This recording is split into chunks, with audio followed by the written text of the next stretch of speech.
Harper Perennial and HarperAudio present The Endless Vessel by Soule, performed by Barrie Kreinik. For Amy. Book 1. The Journey. 1. Paris. François le Duc was so happy. He was an old man and soaking wet. His joints ached as he ran, especially his bad hip. His wingtips squelched with every step. His drenched suit coat slapped at his sides, heavy like raw meat. But as he sprinted through the Louvre, he felt nothing but joy. He had a job to do, a purpose. All around him were masterworks. This was the ground floor of the museum's Denon wing, home to many works of Renaissance genius. Just then, François was rushing through Salle 403, the Michelangelo Gallery. He ran between two famous, superb marbles by the gallery's namesake, his rebellious slave and dying slave, each originally intended for the tomb of Pope Julius II. But the room was not only a shrine to Michelangelo. It was packed with sculptures by other great masters, all nearly as exquisite. Giambologna's lovely bronze Flying Mercury, a number of Bernini marbles. Monsieur le Duc had spent his career amid these pieces, ensuring the world could view and enjoy them. Now water streamed over the sculptures, showering down from high above like they were caught in a summer storm. François could do nothing about that. The museum's sprinkler systems were automated, activating whenever the temperature rose to a sufficiently high level. Rivulets washed across ancient, priceless carvings, dripping off the stone and metal into puddles on the floor. A surreal sight.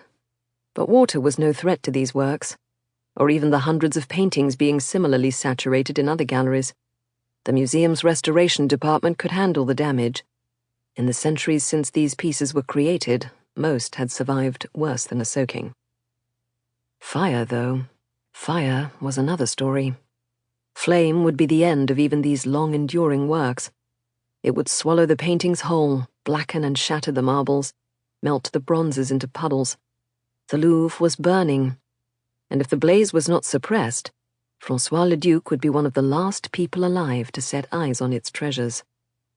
The inferno had surged up from the museum's lower levels, appearing everywhere all at once. François suspected the blaze began in one of the basement workshops, where craftsmen worked with volatile substances used to preserve and restore great works of art. Resin and liniments and a long list of chemicals and compounds, inflammable one and all. Whatever the fire's cause, it ate through the museum's galleries like a starving beast, racing from one to the next, gleefully gulping down the genius contained within. One small blessing: it was Tuesday, and on Tuesdays, by long tradition, the museum closed its doors.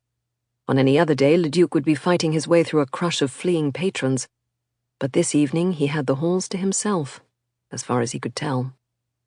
François raced through Daru Gallery, Salle 406, his feet loud against the stone floor, even against the roar of the approaching flames. At the end of the gallery lay a broad set of marble stairs, now become a series of 10-centimeter-high waterfalls.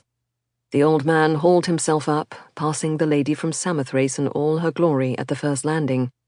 The iconic sculpture, Winged Victory most called it, was wreathed in smoke, firelight flickering on its polished surface.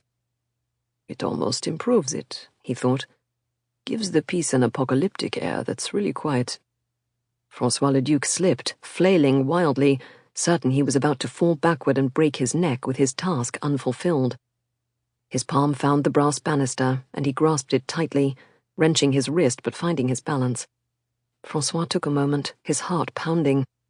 It would not do to avoid a fall, only to succumb to a cardiac episode. His equilibrium returning, Monsieur le Duc looked back down the steps of the sculpture gallery. Flames and smoke obscured the worst of what was happening, but his imagination supplied the details.